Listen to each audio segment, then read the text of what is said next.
Luke, thanks for your time. No worries. Oh, Congratulations on passing your driving test and thank getting you. that. Tell us about that. Was there a relief? How did you celebrate getting through the driving test? Didn't really celebrate. I was up at what was time was it? Up at 6:30, and then went out for an hour with my instructor and done my test, and then I went to do some target filming, and then I just tried to sort insurance out as quick as possible, and that's what I done. Well done. Was that the first time you did the test? The Yeah, that was the first first one. attempt. And we see on Instagram you bought a BMW as well. Really nice car as well. So did you have that in mind? Did you just pick that randomly? How did that come about, that car? Yeah, well, yeah. I mean, I can tell you, but I don't even know when it was. I think it was what day are we on? So on Wednesday, I was driving up to Faith's, and yeah, I was getting followed. I made like the latest exit you could possibly do on a motorway. I came off so late, and then so did he. And then I think I done about three U-turns. He did the same. But yeah, I was just shaking, nervous. Been driving for 2 days, getting followed on a motorway. So that's why I posted the car. So he couldn't sell his pictures. So that's Yeah. for him. I'm So I sorry to hear think. that. So it's paparazzi is what you're saying, isn't it? Someone who's trying to follow Yeah, you. just it's just Yeah. obviously I know it's the job, but following me on the motorway, it's dead busy. I was nervous and stuff, but yeah, that's why I posted the car so he couldn't do out about it. Yeah, and I'm sorry to hear that. So, will you now drive to tournament? Are you going to drive to Wolverhampton now? Have you got that freedom that you can now go to events? Probably won't drive to Wolverhampton. Been to Manchester a few times with Faith. But yeah, I think I'll let my dad drive. And my final question, because there's lots of people on the call, you're in the fast lane now to world number one because you are provisionally the world number one. When you take Luke's Humphrey's money off from 2023, you didn't play then. You are above him, so he's playing catch up now. He has to get, I think, 83 grand, I think it is, or 87 grand. He's got to close that gap. Does that give you confidence knowing that it's in your grasp now if you get to the semis and the final, for example? Yeah, obviously I know the money comes off before the Worlds, and obviously I'm provisionally number one for the Worlds. But like I said previously, it wouldn't surprise me if Luke goes on and wins and picks up prize money. But I'm going to be here. Obviously, I'm going to be on the other side of the draw. Just doing my best and just keep adding a bit of prize money. And I said to my dad and the guys from Target, if I played a few more Euro tours, then I might have been number one by now. Hi Luke, thanks for your time. Just on that world number one spot, obviously it was a story that we was talking about in Dortmund at the European Championship, which sort of went out in round two. Was that on your mind entering the James Way match? Because obviously we was all talking about it and we asked you about it in the press conferences. Was that something in the back of your mind as well as winning the championship?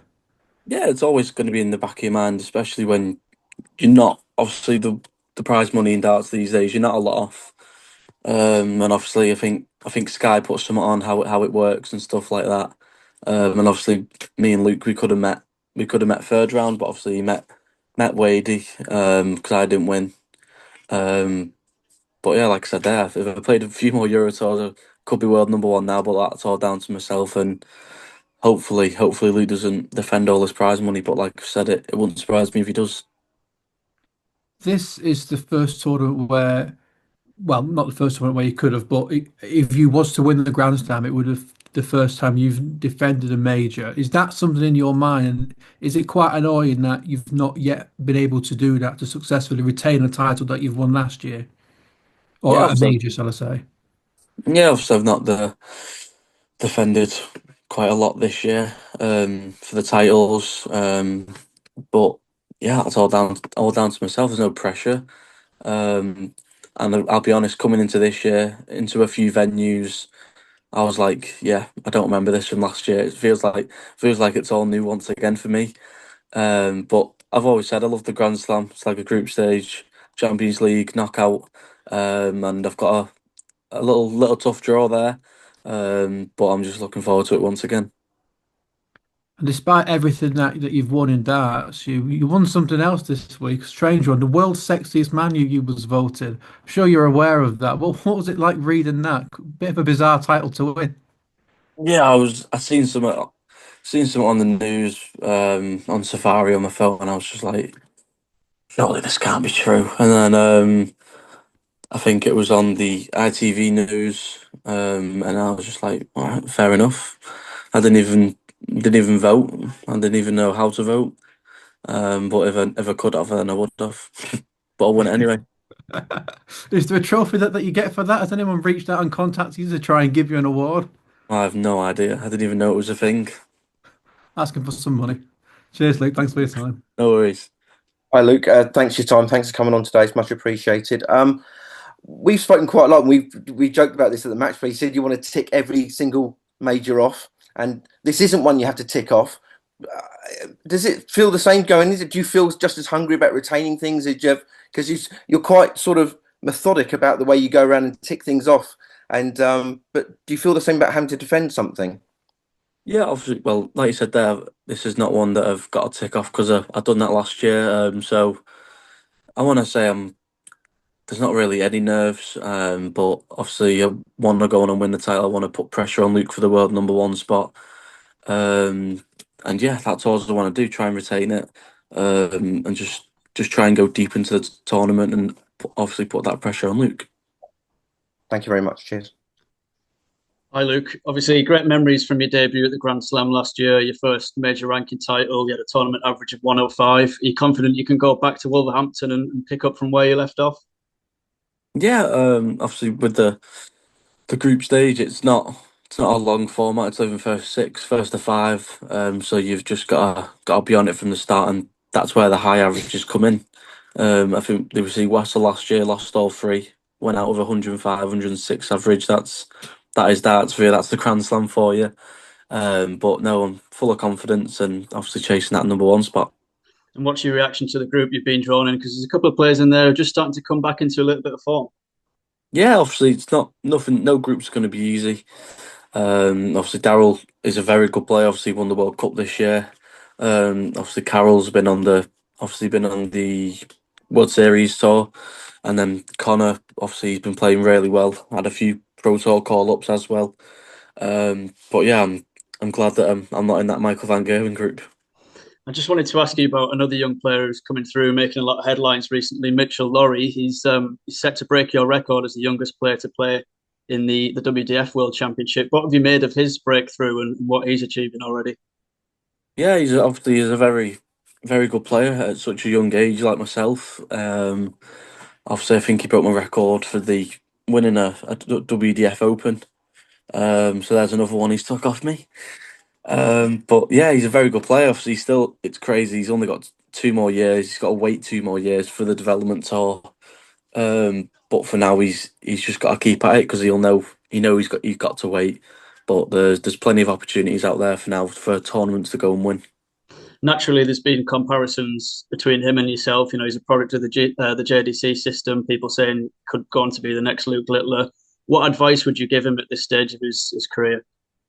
Yeah, obviously he's still very young, and like I said there, you've got to wait 2 more years for the development tour. But you've just got to keep your head down. You've still got to keep going. Because I think at 14, 15, I was like, oh, it's another year till I can go on the development tour. And he's definitely thinking the same the way he's been playing. So just keep his head down, and yeah, he'll be on tour very, very soon. Cheers, Luke. Thanks for your time. Hi, Luke. Thanks for your time. In terms of the Grand Slam, you've won it before. You said you really enjoy this sort of format, but do you feel a little bit more at danger? Obviously, this year we've seen you start quite slowly in some games, and you can't really get away with that in the Grand Slam group stage. Is that on your mind, playing just the way things have gone in majors this year? Do you feel a little bit more at danger? Not really, because I know myself. It's first to five. You've got to be getting off to a quick start. So obviously go 2-3 nil up, and then you can't really step off, but you can be more relaxed. And like I said, my group it's definitely not easy, and anyone can win on a day. Yeah. Moving on to something else. There's been some talk about Bo Greaves and talk about from Rain van Barneveld, for example, about potentially her getting into the Premier League if she does well at the World Championships. Do you think that could be too early for her? Do you think it could be a situation where even if she did get offered, it could be better for her career to turn it down? If she gets obviously if she gets an offer, then she should definitely take it. Because obviously people were saying I shouldn't go in, and then I did, and then I did go on to win it. But obviously if Bo has a really good run in the world semis, maybe even a final, whatever she's gonna do. And then obviously the others that are in contention is obviously James Wade, Josh Rock. If they all have a good run, it's going to be very, very tough for the PDC to choose. But if Bo has a good run, gets a call up, then she should definitely take it. And obviously another one of those players who I think you said should definitely be in would be Jan van Ven. Obviously, I asked you before whether you saw him as a really big rival at the moment. Now he's got that major and he's that extra threat. Do you think he could be one that you're battling out with for a long time? Yeah, obviously now he's got that the major under his belt. He probably he is in contention for the Premier League, and obviously he's very young, he's explosive, just like myself. But obviously we've seen the likes of Ross Smith. He won the Euros, but didn't get the chance to play in the Prem. But I think because Gianni's young, he's just playing very well at the minute. So if he keeps it up for the Grand Slam minor down the world, then I'm sure he'll get in. Thank you for your time. No worries. Luke, just to take you back to the driving. You obviously had a lot of trouble with your theory test. Did that sort of play a part with some nerves around the practical? I mean, I just wanted to pass as soon as possible. Believe it or not, I bought the car in May. I didn't buy it yesterday when I put it on my story. I've had it for quite a few months now. But as soon as I bought the car, I was like, let's just try and get this theory over and done with. I don't want to do any lessons until I pass the theory. Yeah, you obviously had some high-profile moments on the Ocky, a lot of nerves. But how did those nerves compare to like the manoeuvres you had to do when you're starting to do your three-point turn or turn in the road or whatever you had to do? Yeah, obviously, I mean, I didn't have many hours learning, but I just got used to it. It's just obviously I've only gone for the automatic, none of that manual stuff. But yeah, it's very different, and it was a bit nervy on my test. Didn't know who the instructor was, but yeah, I'm glad I passed. Can you tell us how many minors you got? Or 0. 0 minors? Wow, congrats, well done, mate. Thank you. Thank you. Hi, Luke. Oh, hello. Hi, Luke. Can you hear me? Yeah, all good. You recently announced some changes to your management. How much of it, and with Target now looking after you? Sorry, Mark. Luke's not answering any questions about his management. He's already answered those previously. Okay. Just a question on Bo Greaves. You've obviously played against her a few times over the years, and you've known her for a lot of years. How do you think she'll get on at the Grand Slam, World Championship, and then on the tour next year? Yeah. Well, obviously the Grand Slam for Bo, it's obviously not an easy group. For herself, it's not an easy group for any of them. Obviously Nico, Gary, and obviously Van Gerwen himself, who's not playing the very best. So I think Michael needs to look at that group, and then going into the tournament, he needs to say to himself he needs to kick on and throw his best darts now. But if Bo plays well, then I'm sure she'll get through. Do you remember when you first sort of met her? Because you go back a fair way, don't you?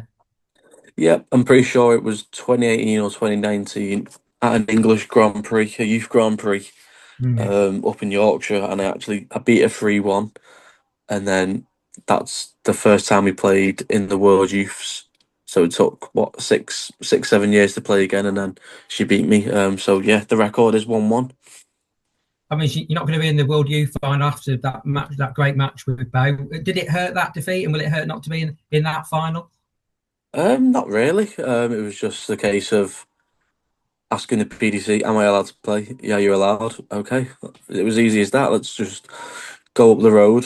Obviously, see a few of my mates, and obviously see how they're getting on.